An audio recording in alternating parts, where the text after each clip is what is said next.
AM 590, KXSP Omaha's ESPN Radio. It's time for the Metro's only racing talk show. The Front Stretch, presented by Joe's Karting in Council Bluffs.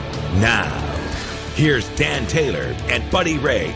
Good morning, race fans, and welcome to the Front Stretch, presented by Joe's Karting in Council Bluffs, online at joeskarting.com. Quick, simple question for our co-host, Buddy Ray. Is Joe's Karting still running after the 7th annual Racing with the Stars? Oh, yeah, we're still running wide open shotgun style. Well, come on in and see us. I saw the way that several of those guys were driving, and let me just say, you guys have had your work cut out for you, especially repairing that wall on the hairpin. I don't know how many people I saw slam into that thing, and thank God you make them buckle up. Because they'd have been thrown into the crowd. You talk about slamming into the wall. The issue was it wasn't dirty driving. No. The carts were so even after all the maintenance that we put into them that everybody was just in the same spot. I told everybody going into the Racing with the Stars it was going to look like Talladega or Daytona with NASCAR. Yeah. There was a lot of drafting, a lot of good racing. Biggest event we've ever had, raised a record amount of money. 330-some races. The old record was 264 races sold, over $5,000 raised. A big turnout. So, and we honestly we haven't slowed down since then. We're just as busy. Great. Joe's Karting in Council Bluffs, online at joeskarting.com. It's karting with a K. Get to Joe's today. Amazing racing, brand new EPA-friendly engines where there is a restrictor on it, but that just makes things a little more even. I had so much fun. I went out and raced 3 times, set a new personal record, 16.095 for my lap for my best lap time. What is that, 4 seconds faster than your old lap time? Well, really, it was about I shaved about a half second off. I was actually rather surprised. Half second faster than me. Yeah, I went over to you had Amy Shirkey doing all the bookwork keeping. I went over there after my races and I said, "Hey, I got a 16.095. Am I in anything?" She goes, "Yeah, the pits." Yeah, pretty much. I didn't even qualify for the pits. We put you on the hook. Yeah. We have a huge show lined up for you today. The guy you keep hearing chiming in every once in a while, Jamie Songer, driver in central Iowa around the Des Moines area, Ankeny area. Jamie, special guest joining us today. Appreciate you coming in, man. And I don't think I'm known for my driving ability. Obviously, it might be the stupid stuff I do on Facebook. Yeah, that's how I know you. I've never got to see you race, but I've told Buddy mentioned to me a couple of weeks ago, Jamie Songer and Todd Cooney are going to join us for the Racing with the Stars. I said, "Are you going to have security there?" And he goes, "No, that thing on Facebook, they're actually friends." And I'm like, now come on, what do you use the word friends lightly there? I mean, it's hard to be friends with a midget, but acquaintances. Yeah, I'd call us acquaintances. Okay, but, if you think my stuff on Facebook's funny, folks, watch me drive. So Jamie's going to join us all show long, and we're going to talk to a lot of great people. We got a huge show lined up for you today. Mason Mitchell is going to join us in turn number 3, 2014 ARCA Series champion, local Iowa boy. Jamie, you actually know. I grew up in the same town as his dad, and you want to talk about a character. His dad was a character. We'll have to see if you got any. You've got some dirt on his dad, right? Oh yeah, because we always need to give him some stuff to poke fun at him about. Yeah. That give Mason a little bit. So we'll talk to Mason in turn number 3. We're also going to talk with Chris Graner of Xsan, because the Las Vegas Duel in the Desert is coming up. So a lot of our local drivers are going to go over there and race, and Xsan gives you the opportunity to be able to watch those races without having to go to Vegas and actually watch it. So we're going to talk to him about all the kind of Xsan stuff, what they got going on for 2015, subscriptions and stuff like that. Turn number 4, we're going to preview Phoenix International Raceway. We'll talk a little bit of the Pick'ems contest. We'll recap some of the Racing with the Stars, more information on that. But in turn number 1, I think we're pretty much just going to take the entire turn and talk about Texas, because, man, there is a lot to talk about. To start off with, the race results. Jimmie Johnson gets the win, his first win in 18 races. When was the last time you heard that? Jimmie Johnson in the 48 team going 18 races without a win. I don't know if it's ever happened. To be honest with you, I don't think it ever has. Well, I think it's just more competitive racing. I mean, it's got to be. I think it's great for us that watch it. I mean, obviously, from some of the comments in our post show, Buddy Ray don't watch much. Last win for Johnson was Michigan, June 15th. So it was a big dry spell for him. Kevin Harvick came home second. Brad Keselowski third. Kyle Busch fourth. Jamie McMurray fifth. How about Kyle Busch? Wrecked his car down and out. I believe he was down 2 laps at one point in time. Got back on the lead lap. Thank God there was quite a few cautions at the end of the race there. able to get back and salve himself a good finish.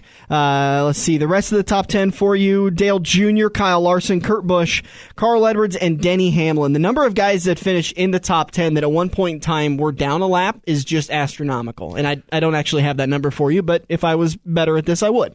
I want to ask both of you guys, with Jimmy Johnson running up front now in the races, he just got the win. Even though he's eliminated from the chase altogether and he can't win the championship, is he going to start running up front and maybe helping out Gordon quite a bit more? I think after the Earnhardt deal where you've seen, nobody's pulling over to give a win, I don't know if that's quite going to happen. But, Johnson's not going to run second. If he's got a chance to win it. But, yeah, I would think if he can have a chance to block off the guy who's, or hold up. It's a terrible word to say, but he's probably going to do it. Yeah. I think Johnson is actually going to start running up front. He said in post-race interview in Victory Lane that they found something at Homestead earlier that week with the test they went down there and did. He said, we found it on Tuesday, we perfected it on Wednesday, and it really helped us at Texas. It's going to help us at Phoenix, and it's going to help us at Homestead. I think they have found something in that car. And good news for 48 team. Chad Knaus confirmed during the post-race interview that he will be back for the 2015 season. They're not going to be breaking up despite rampant media speculation that one off season for that team means that Hendrick is going to blow up that team and everyone's going to go their separate ways. That's just dumb. Yeah, I could never see them two splitting up. The rest of the chase drivers that finished where Joey Logano came home 12th, Ryan Newman 15th, Matt Kenseth, rough day, finished 25th, and Jeff Gordon had a great day going, and we'll get into this in just a second, finished 29th. He is now on the bubble to be eliminated following today's race at Phoenix International Raceway. The incident that happened resulted in fines coming down for drivers because of the post-race fight. Let's start off with the incident on the track. Jamie, I want to start with you. Anybody at fault, racing incident? What do you think with the contact between Brad and Jeff?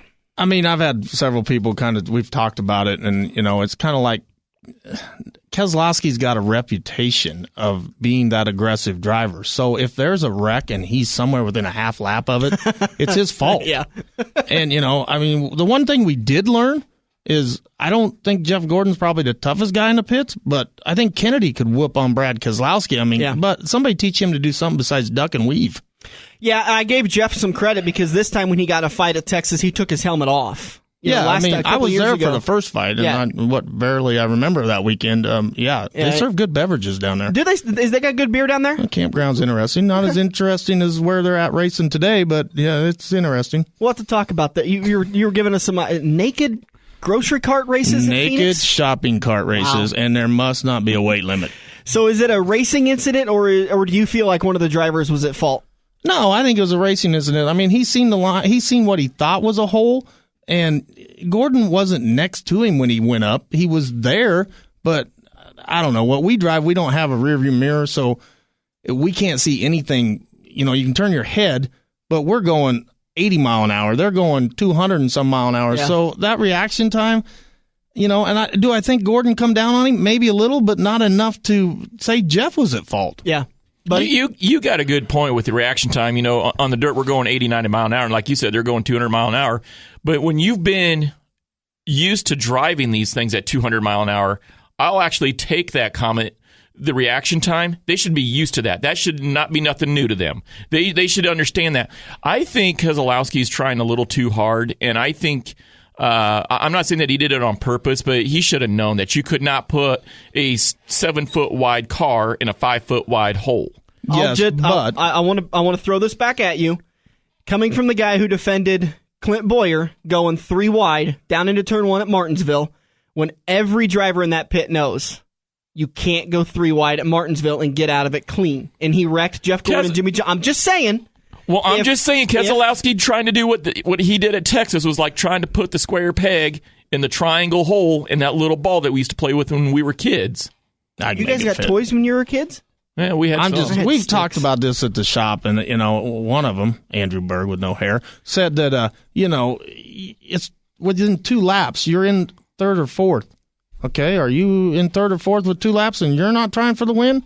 Berg, I've raced against you. I know everybody's going for the win. Yeah, everybody's going to try it, and and those two don't respect each other. So if Keselowski thought he was going to get respect, he's stupid. And if Gordon thought he was going to get respect, he's stupid. But, I mean, you know, I still don't think they were going to get around Johnson. We're in the time of year that was Keselowski's only chance, by the way, to get around Keselowski. Because Johnson had a good car on the short runs. Yeah. They both knew that. That's why Jeff went and tried to close the gap. That's why Brad shot the gap, tried to make it work.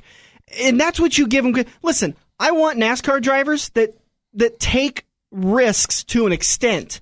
I don't think Brad going down into turn one on a restart at, honestly, realistically, probably 145, 150, maybe 165. It's not the full speed you're going to have coming back around at the last lap. So we can get rid of the 200, 225 conversation because that's not where they were at that time.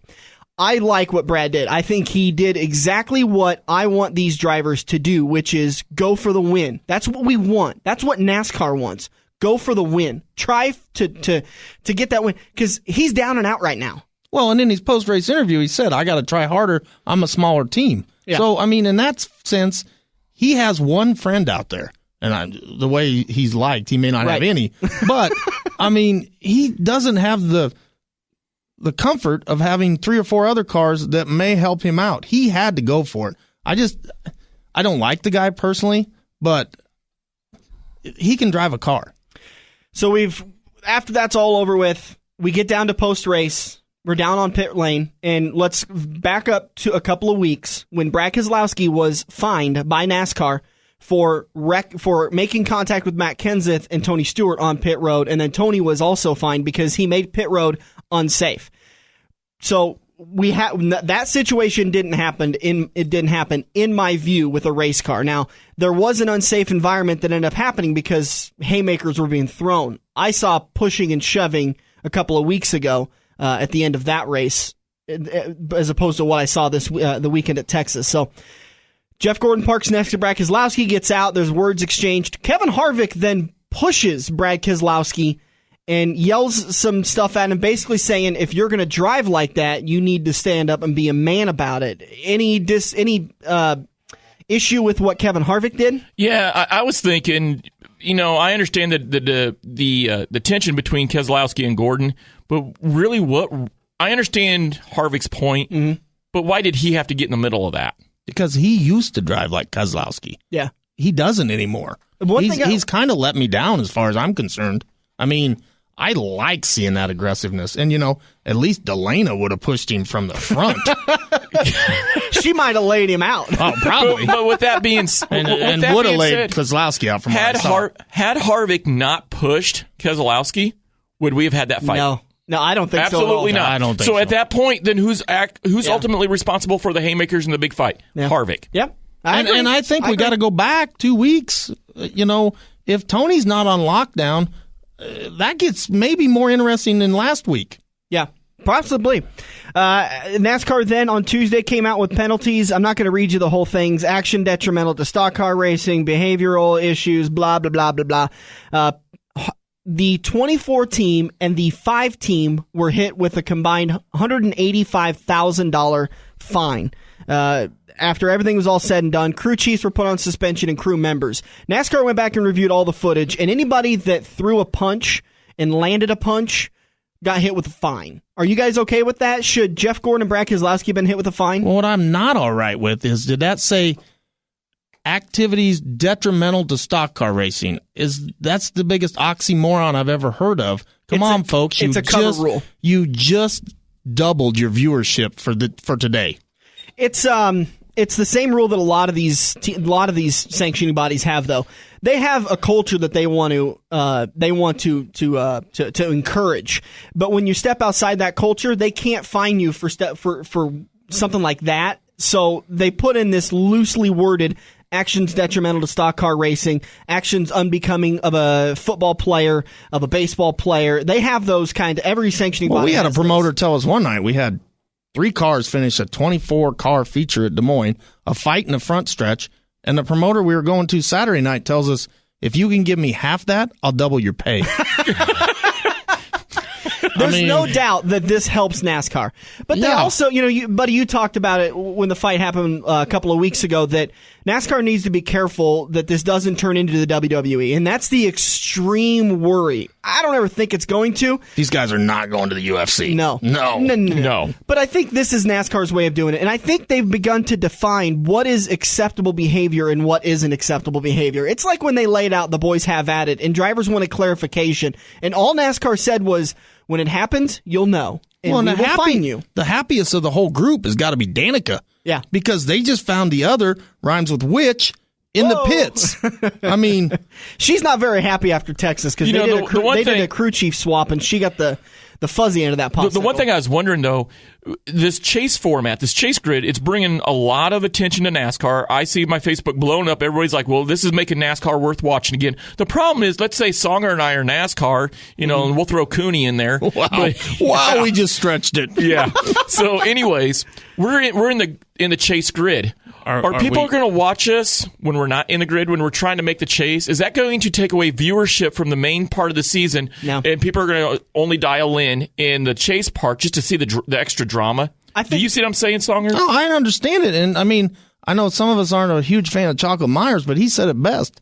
If I got a car and I want somebody in it, Keselowski's my guy. Yeah. He's going for the win every week. I don't necessarily care for Keselowski because I don't either. Before I'm an expert or anything on this sport, I'm a fan, and so I've got my drivers, and I don't like Keselowski, but I don't think he did anything wrong on Sunday night. No, I don't, and I mean, but I mean, look at everything that's happened, and some of it's really bad publicity, but it's brought even the Tony deal has brought it to the forefront, and that debate. I mean, we could go on and on about that. I'm not worried about how or why the Tony incident happened. What I'm worried about is, as a guy who races at small dirt tracks, that Tony may never be back to a dirt track. And if you've seen the Ken Schraders or the Boyers, or Lord forbid, when Tony comes to a track, the attendance goes up sky high. And that's what these small tracks need, is attendance. I've never seen more people packed into Eagle Raceway than the night he went and raced there. Well, I was at the Front Row Challenge, which is just a prelim to the Nationals. Yeah. And he got in a car and turned the fastest lap of the night. Yeah. I mean, he has talent. He brings a lot, and he brings a lot of exposure down to dirt, which I think dirt racing and NASCAR both have great products that they're trying to get out there. These situations that happen Sunday night, they open up NASCAR to the entire media. I think there's going to be a lot of people watching at Phoenix. The thing is, drivers have got to put on a good show at Phoenix. If it turns into a all green race and very little passing, it was all for nothing, because then people turn away because, NASCAR's not that interesting. And it's got to be interesting. I've been there, and that seating is terrible. Yeah. I'd rather sit on a hay wagon. Oh, I know. And but it's not an action-packed track. It's not Bristol, but I think this week it might be. It might be this weekend. Yeah. Hendrick Motorsports came out this week and also said that they will not be appealing the penalties issued by NASCAR, and they also said that we will be paying the fines for NASCAR. The crew chiefs, the crew members that were fined individually, they're not going to pay that bill because, quite frankly, car chiefs, chief engineers, tire changers, jackmen, they don't have that kind of money to pay that bill. They don't get paid a whole lot of money. They get paid okay money, but they're what they paid, get to do. They're paid to protect that driver. Right, and they did exactly. I honestly, I guess in the end of it all, I got no problem with what happened on Sunday night. I don't want to see it happen every week. Right, you're right, but exactly right. What NASCAR has that a lot of these smaller tracks or smaller sanctioning bodies don't have is they have no competition. Yeah, so they can take a hit, which they don't want to because obviously it's about money, but I mean they're gonna benefit from this, but they do have to watch what happens from here on out. I think they did a very good job with these fines to make sure, because now crew members, drivers know you could push and shove. Matt Kenseth knows I could put somebody in a headlock, and now these crew members know I can't be throwing punches. Well, and they also That's know the line. They also know that fine is going to be big enough that they can't pay it. Right. And if maybe you do something that you shouldn't have, and your car owner doesn't support you, you might be looking at your salary. Oh yeah. You're looking at the unemployment line is what you're looking at. They're gonna get you out of there real quick. I've always found the fastest way to get fired is at the cost of your money. And I don't know what these guys make, but I mean, I'm guessing it's probably about the same as a diesel mechanic.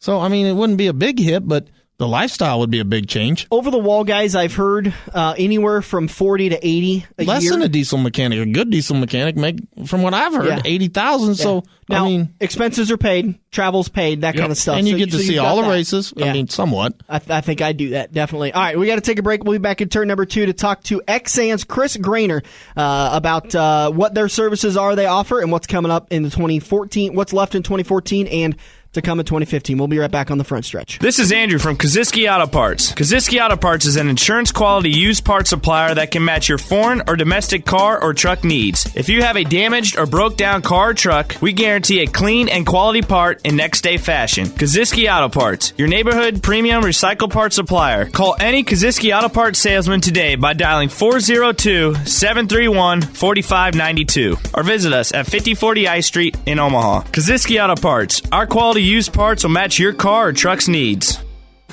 Joe's Karting in Council Bluffs has taken a page out of IMCA's rulebook and gone great. These brand new low emission engines will still have you white knuckling it all through the Metro's fastest indoor facility.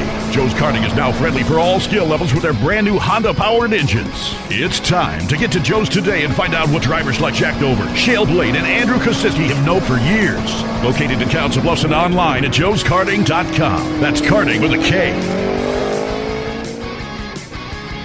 We're working the high line into turn 2 on the front stretch, presented by Joe's Karting, online at joeskarting.com. Welcome back to the front stretch into turn number 2, brought to you by Kaziski Auto Parts, online at kaziski.com, located at 51st and I Street in Omaha. Get to Kaziski Auto Parts today. Quality used parts at an affordable price, backed by Team PRP, premium recycled parts. You can't get any better than Kaziski Auto Parts, 51st and I Street. Joining us on the front stretch is the man behind the scenes for Xsan, is Chris Graner. And Chris, you're a technical guy behind for Xsan, if I got that right? You don't hear as much about me because I don't really work on the marketing side, but that's more Barry, and he does that, and he works a lot on the production elements. But we work together on anything technical. I do most of the work on the web, and I also spec out and help him spec out a lot of the equipment and how we actually produce and come together or bring things together to actually execute our production. You can get more information on Xsan at xsan.TV. And thank you so much, Chris, for joining us today. How did this whole thing get started? Because this seems like a big undertaking. It started back in, I think it was late 2009. I had started another company, motorstats.com, lesser known, sort of something similar to SpeedNet, but not really anything that did any of the at-the-track sort of operational stuff for racetracks. And what happened was East Bay Raceway Park was one of my first clients, and I played around with doing live timing and scoring. There's now an app for this. I forget what the name is. A lot of people use. But I was playing with it, and Barry was doing a live audio broadcast, and we both noticed that the numbers were really good, better than anything else we'd ever worked on. And we were connected through Dave C. at Virginia Motor Speedway, just got chatting about this, and got the idea of, let's just go down there and try to do a broadcast. And so one year, at the end of 2009, we decided we were going to shove some chips, into the ring and see how it went. And we were a little over our head, but a week and a half before the event started, we got some equipment. We went out there and we were able to make it happen. And we were lucky with the event. That event is a special sort of event that really attracts a lot of people because of the time of the year and the tradition of the event. And so that sort of kicked us off. Chris, I'm fascinated by your guys' service because I honestly think in 10 or 15 years that we're going to move away from the Cox Communications, the Dish Networks, and the DirecTVs, and it's going to be a pay subscription service to where I can pick up watching you guys on my TV, and then I could buy subscriptions to the History Channel, Discovery Channel, ABC. Rather than having to go through Dish, I could pay you guys directly. Is that kind of the direction you see things going to? Oh, yeah, definitely. I mean, I've been chomping at the bit, and it's really a matter of some of the regulation chips falling into place. There's a lot of control at the higher levels right now of how you're receiving your broadcast television, and of course they want to maintain that control. There may be some rules coming down from the FCC in the coming years that change that would require all broadcast television to be available a la carte, which would allow anybody to group those together. And this was discussed recently in the context of Apple TV, and I'm not taking one side or the other. I actually tend to use Android devices. But in the context of Apple TV, Apple coming out with their own service that bundled content and sold it on their own, much like a Netflix through their own platform, was being discussed as a possibility. But a lot of regulation chips have to fall. And live sports being one of the bigger ones, because your NFLs, your NBAs, your Major League Baseball, those folks really have a vested interest in having the eyeballs and having the control that they have. And I can't blame them. It's where they've got to, this is how they've had their success. But if some of those pieces start to move away, or some of those pieces start to change, it will open it up for everybody. And I would expect to. I mean, if you don't have Netflix and you don't use Amazon Prime, I mean, I just bought a TV for my father's 60th birthday and hooked it up to a Roku, and he was like a kid at Christmas once I explained him how it worked. People really like that format of being able to get the content when they want it, how they want it. It's just a change of mindset and a change of a few other pieces that have to come into play. The last thing being bandwidth. Well, I've said it for years. The only reason why I keep my Dish network is because I need to be able to watch live sporting events such as NASCAR, and right now I don't have that ability outside of having a satellite or cable provider. Right. Yeah. So. To kind of clarify what we're talking about here is that somebody like HBO, who announced in 2015 they're going to have a subscription service. Right now, they have to pay satellite and cable providers, or they get paid through cable and satellite providers, let's just say 35 cents a subscriber. And HBO only sees probably about 15 to 20 cents of that, as to where they're going to charge $1 for you to go right to HBO.com and watch everything you can watch on Dish, and HBO gets 100% of that. And it's the same thing that Xsan can provide, rather than having to go through a satellite cable provider and only get 20 to 30% of the money. You guys can now get 100% of the money and provide a better service. Correct. And you're working directly with your customers.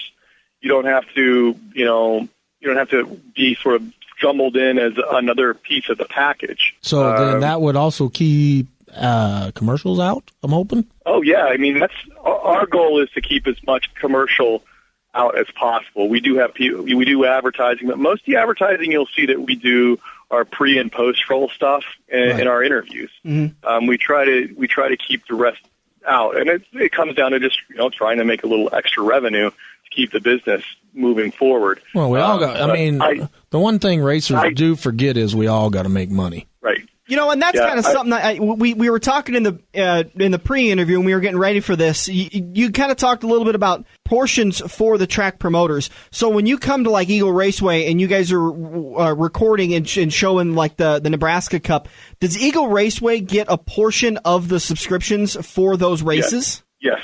So I mean, that's our standard agreement, unless we have some other agreement in place where we had some sponsorship of a series or something like that, where we basically purchase the rights. But we try to.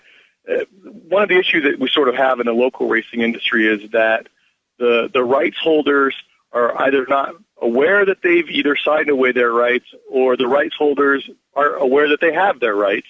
And that distinction isn't really made, because we're just sort of coming to the place where people are getting interested in, or I shouldn't say just getting interested, but the majority of people are getting interested in getting their stuff broadcast. So you have the rights to that particular race if they sign and agree. Right, and then that's generally, with that exchange, we are also agreeing upon some sort of royalty to be paid to them, based on subscriptions. But yeah, I don't think there's a better way to do it. I think that's absolutely awesome. I mean, the fact that the local tracks are getting dollars is that's a big thing for me, because I don't know how many times I've wanted to go and watch a race. I've never gotten off my fat katush to go and do it, and I could have rented it. I could have watched it on Xsan and still given a portion of my money to the racetrack. So it makes me feel a little bit better about it, because I kind of felt guilty that maybe the track wasn't getting a cut of this stuff. So it's great that they are. Right, and then at the end of the day, what you just sort of discussed, I think, is one of the most important things for something like a local racing element, is that continuity is more important than a lot of people put emphasis on. And it's the reason why the NFL wants their stuff to be available to everybody, the same with Major League Baseball or any major sports league. And it's what brought NASCAR, in my opinion, to where it was that, it used to be on TBS every Saturday or Sunday afternoon at noon. Yeah. Right? You knew when it was. You could watch it every weekend. And that continuity lets people stay interested and lets the story build and keeps it going. And when many promoters say, well, I'm worried about people not coming to the track, well, you're giving them the opportunity to stay interested in your story because most people are too busy now to make every race every week anyways. Yeah, I would think it would bring more money to their pocket with the royalties and exposure. And I mean, we're talking with Chris Graner of Xsan. Chris, what do you guys have coming up for 2015 that people can get excited for? Well, we have our standard, big races that we normally have, which will be the Winter Nationals at East Bay Raceway Park. We're going to be doing the other set of races that are also going on at the same time at Bubba Speedway. I hope I'm saying it's Bubba Raceway or Speedway. I think it's Speedway. Just up the road there. We're going to be doing some of their races during the same time. That's our normal set, and then we'll go in and we'll have our Dakota Mod Tour. I know that'll be in, but really the story won't be our Xsan races. The story will be what we release on March 1st, and we're going to announce that at the Duel. Well, you guys offer a great service there, and I apologize to cut you off, but we're running out of time for the interview, so we got to move on. But we want to talk to you again shortly, especially after you guys make that big announcement, and we can come back and talk to our fans about it too. Yeah, anytime. And just so everybody knows, the Duel's coming up here next week from Vegas. I'm not even looking at the pricing, but I'm guessing that the single-day packages are probably $25 for standard definition and $35. I'm thinking we're going to have HD again, so long as everything's worked out at the racetrack, as they've told us it is. So there'll be a high-definition package. That's something that we've been doing a lot as of late, and it will be a real HD. It's not a quasi-HD. It is legitimate high-definition television. So. Chris Graner of Xsan. Make sure you get to xsan.tv for more information on their services. Thanks so much for joining us today, bud. Thank you. I appreciate it, guys. Have a good one. Thanks, Chris. Again, Chris Graner of Xsan. You can find out more information, xsan.tv, not .com. It's xsan.tv for memberships and full schedule. So we're going to take a break. We'll be back in turn number 3 to talk to the 2014 ARCA Series champion, Mason Mitchell. Stick around. This is the Front Stretch. If you love wings, if you love rings, and all kinds of other tempting things, great times, great food, get to Quaker Steak and Lube. Quaker Steak and Lube is the official watering hole for the Front Stretch and the best place to catch all the NASCAR action today. Open at 11 a.m. with delivery available to Council Bluffs. Great times, great food, get to Quaker Steak and Lube. Are you looking to book your next outing? Look no further than Joe's Karting in Council Bluffs. Located just north of Bass Pro Shop, Joe's Karting can handle outings of well over 100-plus people. Bachelor parties, corporate outings, team building, birthday parties, and much more. Give Buddy a call today and reserve your outing. Joe's will even work with local restaurants to cater your event. Book yours today at joeskarting.com. That's karting with a K. It's time to get to Joe's and find out what everyone already knows. Time to grab another tear-off and make your move. We're headed into Turn 3 on the Front Stretch, presented by Joe's Karting. And heading into turn number 3 here on the Front Stretch. Not really sure what that noise was, but, it's always fun to start off with a weird noise when you're coming back on a good quality radio show like the Front Stretch.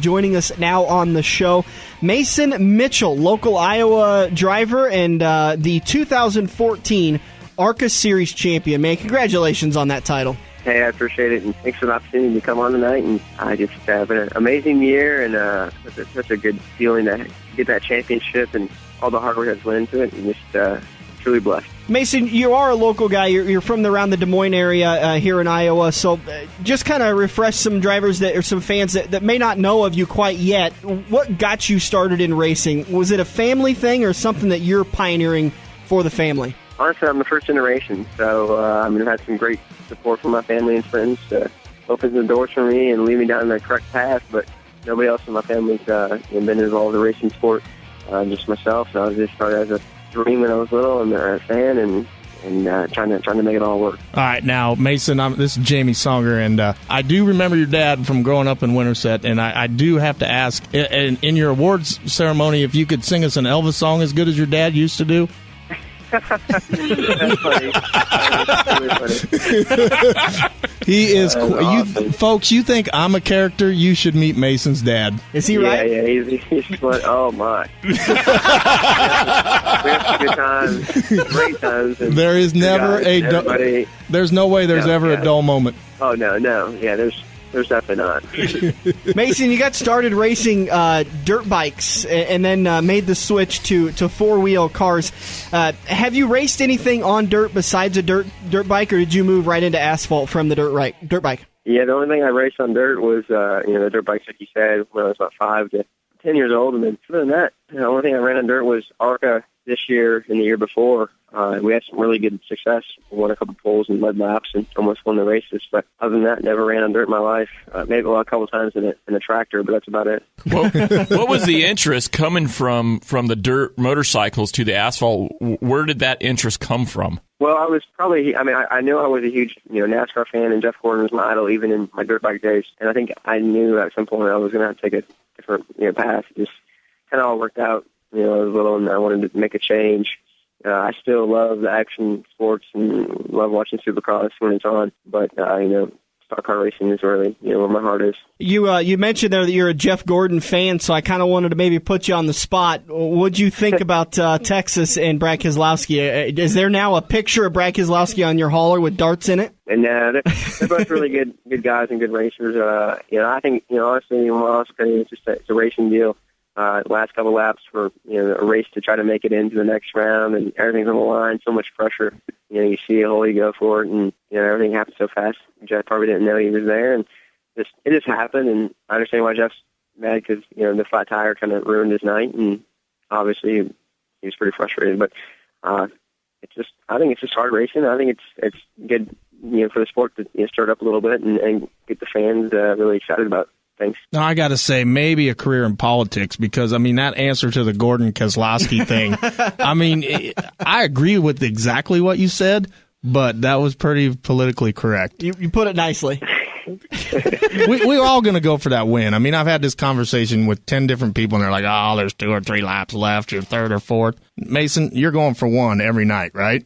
Yeah, you don't get paid a certain amount of money, and you're not doing. That's how this sport was based on. To go for the win and go for it all, especially for the championship. It's all on the line, and if people don't do that, they shouldn't deserve to be given all the opportunity. We're talking to the 2014 ARCA Series champion Mason Mitchell, local Iowa boy, and frankly, there is a deep history of racing in Iowa and Nebraska where we broadcast through. You're trying to set yourself up to be the next Tiny Lund. What's your next 5 years? Do you realistically see yourself up in the Xfinity Series in a few years and Cup maybe in 5, or do you think maybe it's going to be a little slower process than that? I hope so, but I'm a really patient person, and I let everything fall into place correctly and where it should be. Obviously, I'm going to put pressure on myself to succeed at any level I'm at. Hopefully, next year I'm racing the NASCAR Camping World Truck Series or Xfinity and somehow make it all work. But I think a 5-year goal is realistic to be, at the end of 5 years, to be in the Sprint Cup. But, I'm not going to force myself to get in there. I want to make sure I'm, doing it the right way. I'm aligning myself with the right people, and I'm in a good position because I see a lot of people making mistakes like that, and it just ruins their career. Now you've set your sights on bigger things than the ARCA Series, and that's not to put the ARCA Series down, but you've set your sights on NASCAR, either the Camping World Truck Series or the Xfinity Series. So how's that coming along? Are you lining up sponsorships and getting close to getting a ride for next year? It's still in the works. I don't have anything set in stone for next year, I'll be completely honest. But with, announcing what we announced today with racing at Homestead in the Camping World Truck Series, I think it's just another great opportunity to, open some eyes. And I look forward to going down there. I feel really confident in the group of guys that are going to be around me. And honestly, I think if we can have a good run and open some eyes and turn some heads, I think it could make some things possible in 2015. How nerve-wracking is that, though, that you don't have a ride next year yet? Are you getting nervous? You getting anxious? What's going on in your head? Honestly, I'm not worried about it. I'm not going to stress out about it. I'm just going to work as hard as I can every day to try to make it happen. And I know at the end of the day, if I put 100% into it, that I did everything I could to, control my own destiny. And, I have this one shot at Homestead, basically is the way I look at it, and you just have to go out there and do everything you can to try to have a good run, if not, try to win the race. So if you're as composed in a race car as you are in this interview, I'm pretty positively sure your future is brighter than we even think. I stay pretty calm, cool, and collected. I mean, I try not to. I feel like I'm pretty good under pressure, and I don't let too many outside things get in me. And I just, you go in the race and you know what you have to do, and that's win and have a good information for the championship, have good points. Mason, today's racing, you can't just be talented to succeed. You also have to be marketable. What do you think that percentage is, talent to marketability, to be successful in this world of racing? Honestly, I mean, some people might disagree with me, but I think it's 40-60, 40% talent and 60% marketable. Wow. And I don't mean marketable as bringing money. I mean marketable, you can pitch the product, you can have good PR skills, all that stuff, because all that adds up into, getting the skills behind you. I think, if someone's going to notice you if you're doing something right on the track, and whether it's sponsors or teams, and I don't want to use that money as an excuse to keep on going up the ladder. That's I tell you what, you really did surprise me with that, but I think you're right, because I don't know how many times, buddy, you've seen it on track where the driver has the talent, but they don't have the sponsorship dollar because they're not active with that stuff. They're not out there pushing the product or promoting the product or talking cleanly about the product. Ironically, Jamie, you and I have been talking about the last couple days. Well, I think we need to get Mason to promote you and me. I mean, that was the most honest answer I think I've ever heard in my life. 60-40. Well, we have some great marketing opportunities at Mason Mitchell Motorsports right now. You are your father's son. This kid is good. All right, Mason Mitchell, 2014 ARCA Series champion. Man, we appreciate you joining us. Please do keep us in the loop with what's going on. I'll try to get some. Oh, Jamie's got one more question. Hey, tell your dad I said hi. Absolutely. Jamie Songer is the name that you can talk about. I won't remember me. If you could actually take a video, I'd like to see look on your dad's face when you say that name, because a lot of people get a weird look when they hear Jamie Songer. Viva la Songer. Mason, best of luck with getting a ride in 2015. You've got our full support. Maybe we can find you a couple of dollars for sponsorship, but I wouldn't bet on it. We're kind of broke. I can do an Elvis thing. There you go. There you go. I think your dad could probably go to Vegas and we can make some money. Okay, I got an idea. When ARCA Series goes to Iowa Speedway this coming year, I think we need to have Mason Mitchell karaoke on the front stretch. You could sing. Maybe you and your dad could do karaoke duets of Elvis songs. Yeah, make it like a charity event and race money for a good cause. And I think it's a great idea. Oh man, Jamie, are you down for that? We got to send well, you've all heard my singing; it's bad, but I'm in.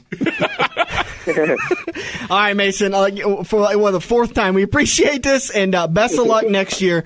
Great. Thanks so much for joining us. I appreciate the opportunity to come on, and anytime, guys. You too. Thank you so much. Quite possibly one of the funnest interviews we've ever done. Quite possibly.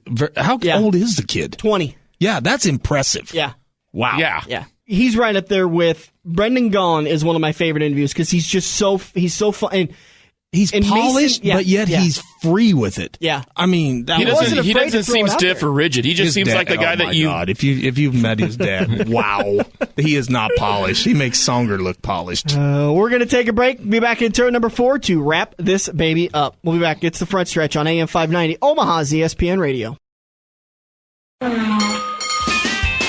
If you love wings, if you love rings, and all kinds of other tempting things, great times, great food, get to Quaker Steak and Lube. Quaker Steak and Lube is the official watering hole for the front stretch and the best place to catch all the NASCAR action today. Open at 11 a.m. with delivery available to Council Bluffs. Great times, great food, get to Quaker Steak and Lube. This week's young gun on the front stretch is Jordan Evans. At the age of 9, Jordan sat down in his first kart with the help of his father, Corey Evans, Chuck and Tom Spinell, and Butch Bade. Chuck taught Jordan and Corey how to set up a car. Tom taught Jordan how to drive, and Butch offered his expertise in all that is racing. Jordan started out at Wavelink Raceway in Waverly, Nebraska, before moving to Eagle Raceway. Jordan has won several International Karting Federation races in the Midwest, all while racing up front with the Midwest's best kart drivers. Jordan wants to make his way up to a Race Saver 305, but needs the sponsorship and funding to make such a move. Outside of racing, Jordan helps Buddy Ray with the Holiday Horsepower Drive, raising money for Children's Hospital of Omaha.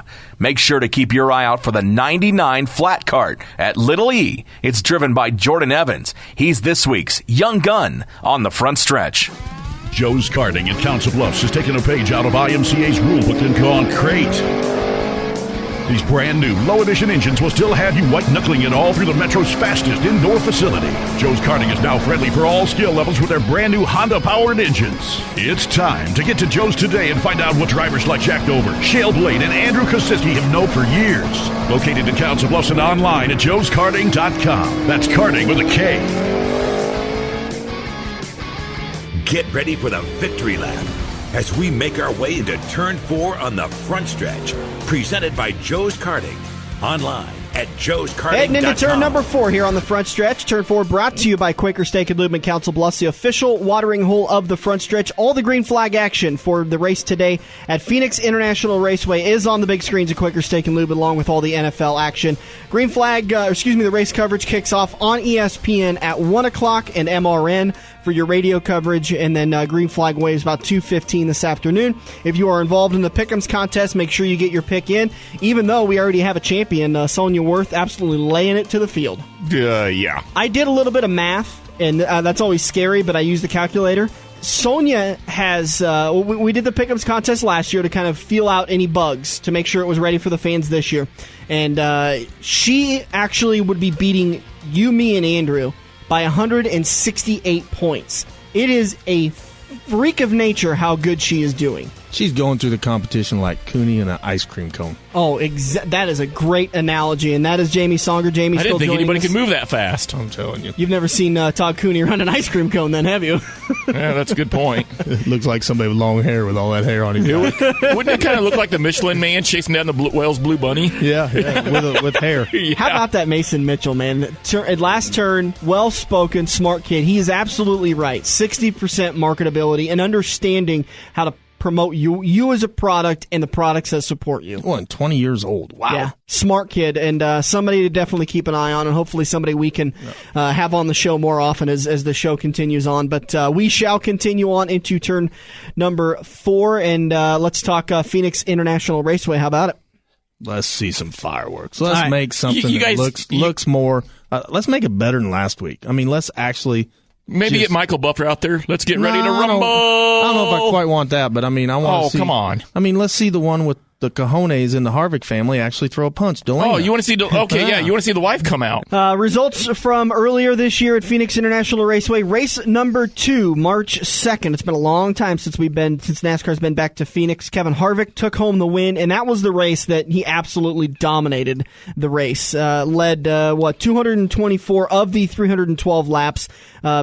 Cleared the field pretty handedly. Dale Earnhardt Jr. came home second, Brad Keselowski third, Joey Logano fourth, and Jeff Gordon fifth. Jimmy Johnson, Ryan Newman, Carl Edwards, Kyle Busch, and Jamie McMurray round out your top 10. As far as your driver ratings for Phoenix today, Jimmy Johnson is your highest rated driver with a 116. Kevin Harvick is second, Jeff Gordon third, Carl Edwards fourth, and Tony Stewart is fifth. How about Tony Stewart starting to make a little bit of a noise at the end of the season? With this new chase grid format, if you are in one of the say the Eliminator round, which we're in right now, if you're in the Eliminator round and you win, you're obviously going to Homestead automatically. Yeah. And at this point, it could come down to points. But let's take Dale Earnhardt. He can't win the championship. He's not a contender now, but has he not proven himself to be championship quality this year? I would say quality maybe, but you still got to get the job done at the end. And I think he's as close as he's ever been. Yes, this year by far. He is definitely as close as he's ever been. Let me ask you this. Jimmy Johnson can't win the championship, but is he a championship quality driver this year? No. No. You don't think so? Well, I don't want to say quality driver. I think they got a little behind on the R&D and getting that car right. I don't think he had as good of cars to race previously. I think he's the kind of guy that can take a 20th place car and finish 5th. But I think he's had a 15th place car and he's finished 5th this year. So I think they've had a little bit more issues getting their head around the 2014 rules package. And I heard a lot of it going into this season that they were at a massive disadvantage because while the end of the season 2013 was going on, while we were coming down the last 4 or 5 races of the season, he was still fighting pretty handily with Matt Kenseth for a championship, so all their focus was on that, while drivers that weren't in the championship, Brad Keselowski, Dale Jr., those guys that weren't involved in the championship, they were testing for 2014. So Chad Knaus and Jimmy Johnson didn't get a chance to really get their heads around the 2014 rule package. And I'm throwing out a lot of year numbers there, but I mean, still that shows the parity, and the parity's great. Exactly. But if I understand right, that testing's not going to happen this year. Right. Only NASCAR sanctioned or Goodyear sanctioned tests will happen in 2015. Now possibly even more parity. Yeah. Exactly. I think that's great. I love that no testing rule. I'm sitting here looking at my chase grid, which, by the way, sucks. Yeah, go ahead and laugh it up, mine's Dan. bad, too. So I'm looking at this. You know, I have Johnson, Kenseth, Busch, and Keselowski in the championship round. I mean, I've basically got Keselowski as my best shot. Yeah. I had Johnson one in it. But what I'm wondering is, when we go to Homestead and we have those 4, do we truly have the 4 best drivers going into Homestead to win the championship? Well, let me just... I love the drama at the chase grid. I know. But let me get to... I think we see this a lot in other sports when there's playoff systems. It's not necessarily the best team that wins the championship. It's the best teams of the 2 teams that played when they go through the championships. Best team on that night. Kansas City Royals were by no means the best team this year or the second best team this year. They got hot at the right time. It's not necessarily about finding best champion because the old system, yes, it found the most consistent best driver all year long. But the problem was that it was very anticlimactic when the season was wrapped up 2-3 races before the season was over with. And so I love this new system. If that's a roundabout way of saying it, I don't care if we're not seeing the best. They are the best of their competitors they have to fight against. Jamie, what would it be like to see a format like this in dirt racing? Oh, it'd be great, but I don't know how you'd ever do it. But I mean, it's kind of similar to like King of the Hill. Similar, yeah. A little similar. I think it's something that I'm really excited when we talked to Joe Koziski last weekend, and he said it's something that they are actually considering for the SLMR series. Now, I don't want to say that saying that they're trying to work every way possible to make it work out, but it's something that he's looking at to say it's successful for NASCAR in the year 1. How can we bring that down? Because the inevitable goal of this format is to make the last race of the season as relevant or even more relevant than the first race of the season. Because how many track championships are wrapped up 2-3 nights to go in the season? I mean, the modified championship at Crawford County was wrapped up 2 weeks ago before the season was over with. Jesse Saubing had just whooped the field. Did an absolutely phenomenal job. Did the same thing last year, by the way. So if there's a way that they can implement that to make it funner for the fans to stay involved all the way until that checkered flag waves on the championship season, then everybody benefits. Everybody benefits, exactly. And we're seeing that. Although the drivers might not say, not me, but but the viewer. I mean, wonder if it's had to increase. It's had to increase viewers, which increase sponsorships, which increase advertising. I mean, what about the attention on Facebook? There's people that are on Facebook that may not watch the race. That's the seed, my friend. Is the Facebook conversation is the seed of it all. I think that seed will grow over the next year or two. You talked to with Graner about if that seed grows, then here we go. Yeah, and it will. I mean, that is something that will benefit, and I think we're already seeing it. Phoenix was sold out. Grandstand tickets were sold out before they threw the green flag at Texas. So when was the last time you heard a NASCAR track being sold out that quickly and not be Bristol or Martinsville? And even Bristol and Martinsville have struggled with tickets. That's what I worry about earlier in the show when I asked you. You know, we're selling out venues right now for the chase grid format, but prior to the chase grid, are we going to see those sold out shows, or people are going to be like, yeah, you know what, I'll just kick back and I'll just wait until the chase grid starts so I can really start watching it, because then the boys are going to really get after it. That's going to come down to the individual tracks to market their 2 weekend shows correctly. Kansas does it really well, where they were packed this year when we were there. Yeah, they have discounted tickets for both weekends, and you're saving yourself a lot of money when you buy both weekends rather than just one weekend. The chase picture right now, this is up in the air. This is NASCAR is sitting in their hauler going, oh God, this is exactly what we were hoping for. We rolled this out in Daytona, because not a single one of the 8 drivers has punched their ticket to Homestead next weekend yet. No one's guaranteed in, because Jimmy Johnson and Dale Jr., who are both eliminated from the championship, have won. Joey Logano is in the lead, and get this, Denny Hamlin is second. They both have a 13-point advantage over 4th place. Okay, Ryan Newman. Who thought Newman? Those 3 drivers, though, I can understand Joey, but Denny Hamlin and Ryan Newman are both sitting well. You understand Logano? I don't. Yeah. I'm like, who'd have thought Logano could be winning a championship? Walking into this season, no one would have thought it. I mean, Newman or and they Hamlin. also said you were going to have to win a race, and it's been done with consistency. And I can't remember which one, but one of them has just been consistent. Joey Logano has won 5 races. Denny Hamlin has won 1. Ryan Newman has won none. Yeah, and he's in the hunt. Yep, because of consistency. Now, Jeff Gordon, the reason why he was so mad is because he has 1 point to the good of 4th place. So basically, Ryan Newman, if he can get a top 15, he's pretty well. I mean, I think he's sitting pretty if he gets a top 15 finish. Jeff Gordon, you're not guaranteed at all. At all. Neither, and then he's going to have to watch out for Matt Kenseth, who is 1 point behind Jeff Gordon. Carl Edwards, who is 5 points. Matt Kenseth is 1 point out. Carl Edwards is 1 point out. Brad Keselowski is 5 points out, and Kevin Harvick is 6 points out. When I say points out, I mean out of 4th place, being the last qualifier. Listen, this is going to be interesting. I get told I'm crap all the time. Don't bother me after 20 years. All the publicity all week long NASCAR has got. I hope and pray that these guys are up on the wheel every single lap. One final thought before we even wrap up this season. All the drama we've seen, all this love we're talking about the chase format, I want to get your guys' opinion on the racing action compared to last year. Much more intense. Oh, by far. I mean, by far. And everybody's going for it. All season, you got to get a win. I'm going to go out on a limb here, guys. I'm going to contradict you. I'm going to say I think racing is a little bit better, but there's more storylines and more drama being caused. Well, yes, I would agree. But I think it's a little everybody bit said better. when Earnhardt got that first win, he was going to he'd relax the rest of the year. I don't think he relaxed. No. I think he went after it. Yeah. And had the best year he's had possibly ever. Absolutely. All right, Jamie Songer, thank you so much for joining us. How can we keep up with you? Do you have a fan page? Do you have any fans? No, I don't have any fans. I have people that laugh at me daily. By the way, Songer says videos. Yeah, brilliant, folks. They're not PG. Yeah, it's not. It's not family friendly. We'll be back next weekend. Jimmy Small is going to join us. We're also efforting to get James Busher to join us. He's got a tremendous foundation that him and his wife have started. We're going to talk to him about that. So we'll try to get that. Good luck this weekend. Good luck in the offseason, Jamie. Thanks a million, guys. I had maybe the best afternoon or morning I've had in a long time. It's a pleasure. We'd love to have you back whenever you make it back this way. This is The Front Stretch, presented by Joe's Karting on AM 590, Omaha's ESPN Radio. We have all been there before. Broken car part in your hand and some snot-nosed punk behind the counter has no idea what he's talking about, but he guarantees that this part will fix your car. You pay an arm and a leg for the replacement, get it home, and sure enough, it doesn't fit your car. Now, learn from your mistake and give an experienced salesperson at Kosiski Auto Parts a call today at 402-731-4592. Kosiski Auto Parts will get you back on the road with your arms and legs still attached. Are you looking to book your next outing?